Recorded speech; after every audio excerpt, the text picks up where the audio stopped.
Welcome to today's lecture on biodiversity, talking about different types of organisms that we find, and we're going to take a little survey of the different kinds of living things we have that perhaps we'll see around campus or in our wildlife sanctuary. First, I'd like to start by talking about the idea of back to talking about Carl Linnaeus and his scientific taxonomy, science of naming and classifying organisms. At the time, when Linnaeus was doing his work, since that time, I should say, a great deal more information has come out using, say, DNA technology and things like that. And what we do now is there's many ways that life is classified, but probably the most common and perhaps most current is this idea of the three-domain system. So that's what we'll talk about today, the three-domain system, which includes the eukarya, the archaea, and the bacteria.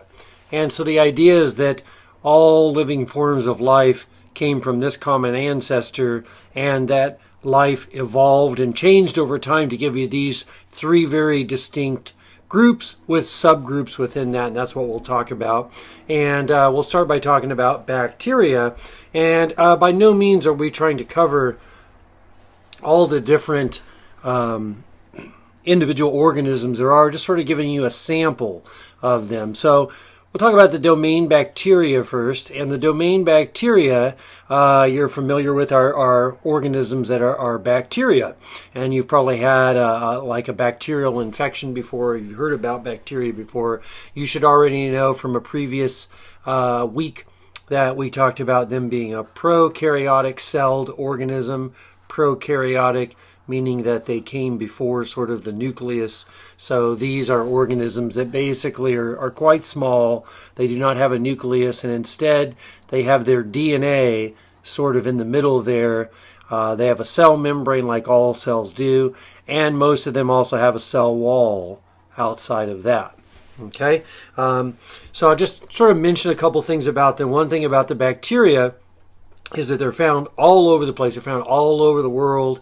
Lots of different species. They have a very large range of nutritional diversity, meaning there are some that do cause infections in humans, for example, but there are some that are photosynthetic.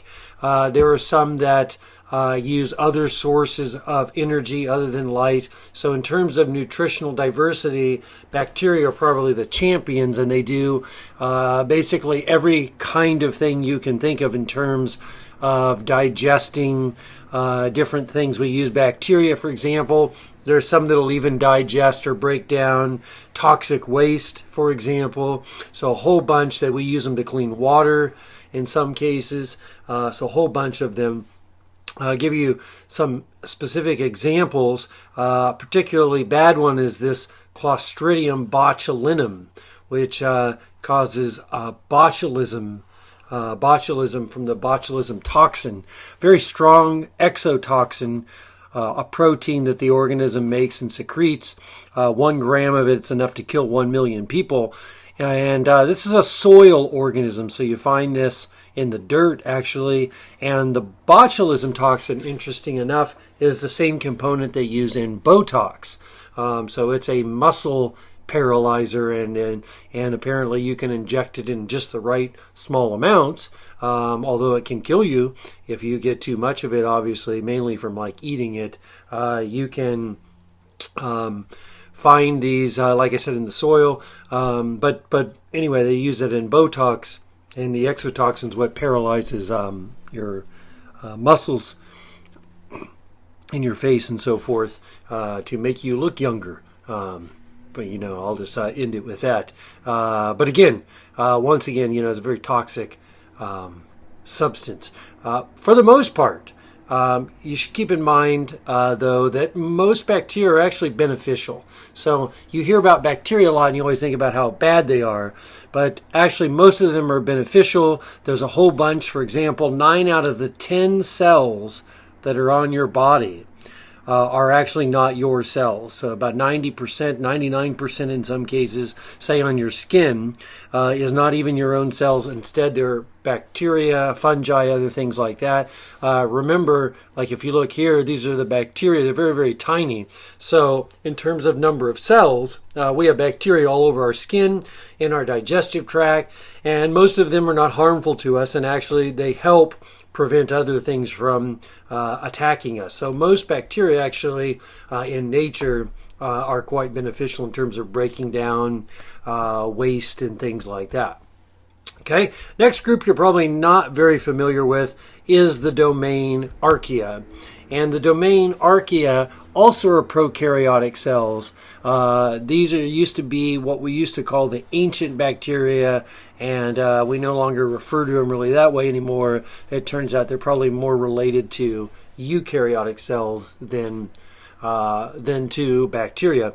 But they're prokaryotic, so once again they have a nucleus. They have no nucleus, so there'll be a cell, the DNA inside. There are some other differences, though, that make them, even though they're prokaryotic, that make them more like eukaryotic in terms of their DNA sequences and so forth. The archaea are kind of a unknown group to most people, but they fall into some distinct categories, such as what we call thermophiles or methanogens. And so, for example, the thermophiles, if you're down, say, at the bottom of the ocean here, all right, so this is where you would be. And if you go down to the very bottom of the ocean where maybe it's, say, 30,000 feet deep or so, very, very deep, at these hydrothermal vents where you have this boiling water coming out, you'll find these archaea down here. So many of them, we also call them, another term you'll see, extremophiles, because many of them live in these very extreme environments, such as the bottom of the ocean and so forth. So those are the archaea. Okay, and then the next group is the domain eukarya. So everything else will be in the domain eukarya. So these are all eukaryotic organisms. And we'll start by talking about this specific group here, the protozoa. So if you were going to name these or classify all these different organisms, we'd have our three domains. And so the highest level of organization here would be the domain. That would be, in this case, like I said, the eukarya. And then after that, you would have, say, kingdom, and then you would have phylum, and so forth, working your way down, kingdom, phylum, class, and onward. Now, sometimes, for example, with the protozoa, we've debated on how to put these and where to put these. We won't worry too much about this in this class, but it turns out if you take all the eukarya, they probably are sort of broken up into smaller groups. But I'll kind of do it the old-fashioned way, where we'll just say the protozoa is one particular group, because we're not going to cover so many of them. It doesn't matter so much. So you could say they're in their own kingdom or in their own phylum, even though it turns out they're not. Okay, so protozoa typically are what we used to call, and we will for this class, the single-celled eukaryotic organisms. So if you look here, for example, these are red blood cells, which are found in your body. But this organism right here is called trypanosoma. And trypanosoma is a eukaryotic cell. Okay, it's an infectious disease that causes, in this case, a disease called African sleeping sickness. Malaria, you probably heard of before, is also caused by a protozoa, a different one. That particular one is Plasmodium. And those are two of the common sort of eukaryotic disease-causing organisms. So there's a whole bunch in this protozoa. Most of them live in like freshwater ponds and are not pathogens, are not harmful to you, but I just want to give you sort of a little survey of a couple of those. The next group then we'll talk about are plants and trees. Should be familiar with plants and trees, about 250,000 species. Most important part about organisms that are in this category, though, is they do photosynthesis. And just as a reminder, remember, photosynthesis is used to make sugar, or glucose, which is a sugar. And that's very important to animals and plants, because then what happens is in cellular respiration, this glucose can be fed into cellular respiration to make ATP. And ATP, is the main energy source that cells are running on. So a lot of different plants and trees. One of the oldest is this bristlecone pine. They've measured, these are bristlecone pines here, 4,900 years old. There's also a plant called a creosote bush that might hold the record as well. This one sort of lives and dies and sort of forms these rings. So it's not the same organism, but these have been measured to be maybe 10,000 years old. So many of these plants you see, like a bristlecone pine, you can actually take a core sample where they take the tree like that, and then they drill in and take a core sample of that, and then what you get out of that is you get this core like that, and then you can see all these rings in it, and you can count 4,900 rings and see that tree's approximately that old. Okay, next group are the fungi. The fungi are things like mushrooms and molds, about 100,000 species. Some of them are parasites. Athlete's foot, probably heard of before. Athlete's foot, or athlete's feet. Fungal infection. You can get it on your feet. You can get the same thing on your fingernails, for example. But that's a parasitic form of a fungus. Many of our antibiotics that we use, particularly like the penicillins. Okay, the first penicillins, those came from actually from mushrooms. So a very important group that way. Also important for breaking down decaying matter. The next group we'll talk about are the group called the Cnidarians, and so these are all the animals. So this would be in the kingdom then, if you wanted to do that, the kingdom Animalia. So these are all the animals. And we'll talk about the Cnidarians here. The Cnidarians include things like the sea jellies, used to be called jellyfish, but it's not really a fish. So sea jellies, like you see here in this particular case, we have like a stinging medusa stage. The medusa stage. So you find these sort of two different body types. One's what they call the medusa stage, which is what you think of when you see a jellyfish. What you call a jellyfish, that's that one there. And then if you turn that thing upside down, a different species has this body plan called the polyp stage. And sometimes, one species will have just this and another species will have just this. And sometimes they'll sort of switch between these two body types. Thing about Cnidarians is they have these specialized cells called cnidocytes, and the cnidocytes contain these specialized stinging structures called nematocysts. So the nematocysts are the stinging structures that are inside the cnidocytes. And sometimes the nematocyst has a toxin or something like that with it and actually can poison you. And there have been cases where people have died from these some species are very toxic of those. Next group are the mollusca. And the mollusca, or the mollusks, include things like clams and snails and squid and octopods. And most of these have a specialized structure called a radula. In fact, most species of plants and animals are distinguished by one or two or three particular traits.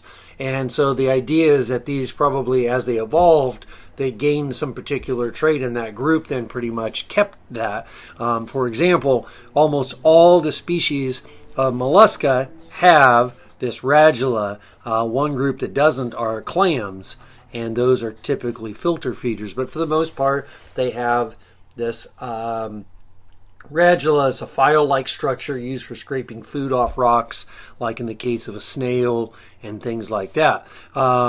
In the case of squids, and like this case of an octopus here, they'll have the radula inside a beak-like structure that they can use for biting things with, actually. And then the next group are the arthropoda. So the arthropoda, or the arthropods, very big group, about 3/4 of a million species. This is probably the largest. This definitely is the largest group of things we've identified so far, and probably one of the largest groups out there.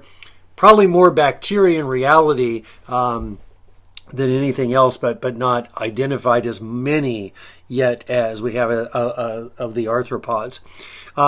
Their name, arthropoda, comes from the idea of them having like a jointed foot. So pod refers to foot, and arthro, like arthroscopic, refers to like a joint. They have a hard exoskeleton, very big group, and I'll tell you about some of the subgroups within that. So this would be like phylum Arthropoda, and then these would be a class or a subclass within that, like the arachnids. So arthropods is the bigger group, and then within that there are smaller groups like the arachnids. These are spiders and scorpions. These all have 8 legs, and many of them, most of them in fact, have venom or poison of some sort. So you know about a scorpion sting or the bite of a black widow spider. So those would be examples of spiders and scorpions.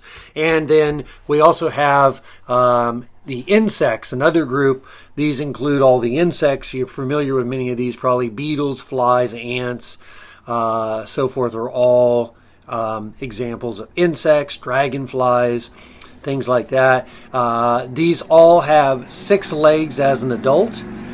So as juveniles, like in a caterpillar, they may have no legs, or they might have, many different legs. But as an adult, insects have 6 different legs, and probably more described species than anything else, specifically beetles. Beetles is the largest group of things that have been identified, mostly from the tropics, and we've been identifying beetles for a long time. But like I said, there's probably other groups that we'll find later on that there are in fact more of, such as bacteria. Okay, also within the arthropoda, not so much big on land, but in the ocean, we have the group called the crustaceans.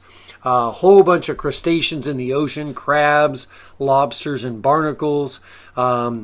There's most of them, like I said, live in the ocean, but what you call the roly-poly, also called the pill bug.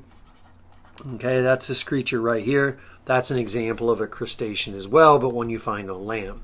Then we have the echinodermata. The echinodermata, or the echinoderms, are what we call the spiny-skinned animals.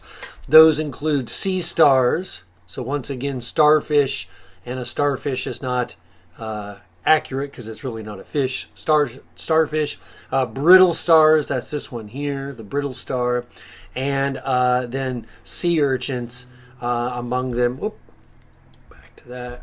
There we go. So those are our different examples there. There are others. Those are the ones you're probably familiar with.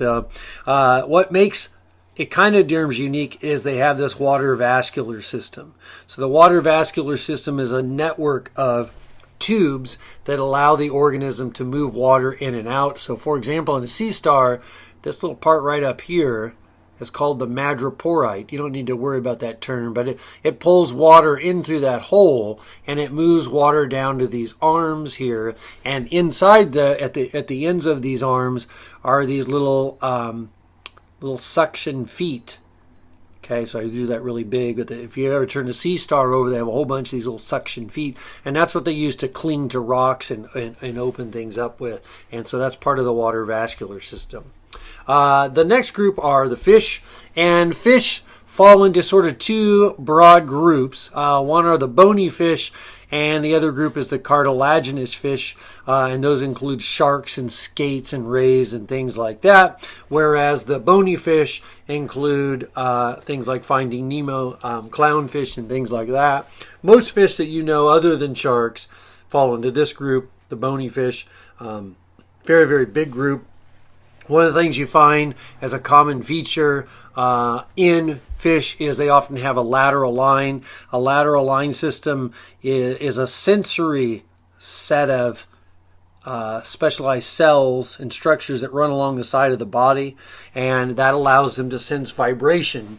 And so the lateral line is primarily used for sensing vibration, or it's a form of, you can think of it as same as the idea of hearing, but they hear with their body instead. So they're very sensitive to sound and change and pressure that they can feel with their body. Okay, and our next group then are the amphibians. The amphibians include frogs and salamanders as our groups you're probably most familiar with. So frogs and salamanders. Many of them have most of them have thin, moist skin. That means because they have thin, moist skin, the salamanders and the amphibians are one of the first groups to come back onto land as vertebrates, at least animals with backbones.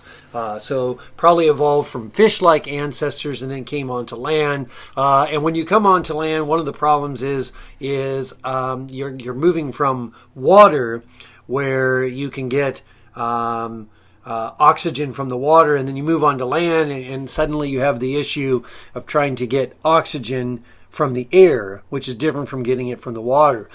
So what you find in amphibians is most of them do not have very well developed lungs, and instead they try to absorb oxygen through their skin.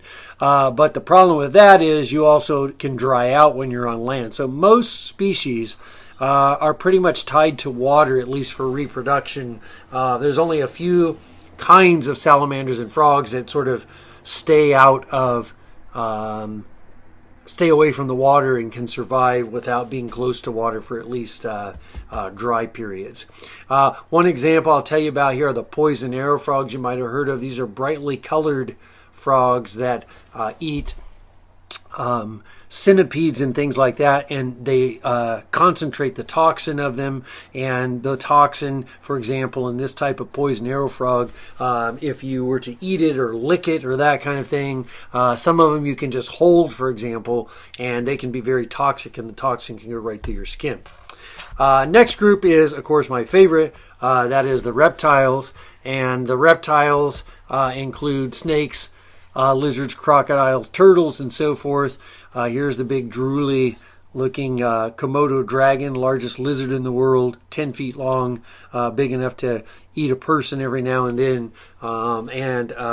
Actually, they've just recently discovered that we used to think there's just bacteria in that slobbery mess when they bite you, but now they think there's actually a toxin in there as well. And then, of course, you have the turtles, which have this hard shell on the top and the bottom, and so they have basically a little house that they can bring with them that protects them. Reptiles have scales, and so different than amphibians, the scales in reptiles allow them to prevent them from drying out. So they can actually, they're one of the first groups that can actually remain away from land and tolerate that. They also have this specialized structure called an amniotic egg. And the amniotic egg is a hard-shelled egg with different membranes that allow the egg to have nutrition in it to help it develop, kind of like a chicken egg. And then our next group are the birds. And birds are one of our first groups that we see that are what we call endothermic, which means they rely on their own metabolism to keep their body warm. I think we saw that term before. Sort of the distinguishing characteristic we use for birds is that they have feathers. And there are many dinosaurs now that we're finding probably had feathers, and birds are thought to be a type of dinosaur that still happen to survive, whereas most of the dinosaurs went extinct. But sort of the characteristic we use to define what a bird is versus, say, other dinosaurs is the presence of these feathers. And we think that feathers now probably were not first used for flying, but rather to keep birds warm. So probably the first feathers evolved in birds, not for flying, but to keep them warm. And the feathers are made out of keratin, and keratin's the same thing that our hair is made out of, and our fingernails. Okay, and then our last group here are the mammals. Mammals have hair. So even things like the largest animal in the world, the blue whale, largest animal, even larger than all the dinosaurs, have little tiny hairs on their body. Here's a kangaroo, sort of three different groups of mammals. There's ones that lay eggs. There's those that have a pouch that the baby develops in. And then the one you're most commonly familiar with are things like whales that feed their young using their mammary glands. So mammary glands are breast tissue that produces milk, and that's how most of the mammals feed their young. And this is the group that includes humans. So they have mammary glands and they have hair, and like I said, three groups. The other one I don't have a picture of in this particular case is the duck-billed platypus. That is an egg layer, duck-billed platypus, also found in Australia, as are the kangaroos, as well as the, what's that one? Oh, the spiny echidna. Those are two of our egg-laying mammals, kind of a very unique group found in Australia. You know, you want to see weird, unusual mammals, the best place to go is Australia for that. Okay, and most of the stuff we have here are in this group here, the eutherian mammals, we often call them, which includes us. Okay, so that ends today's little intro on the different groups of living things.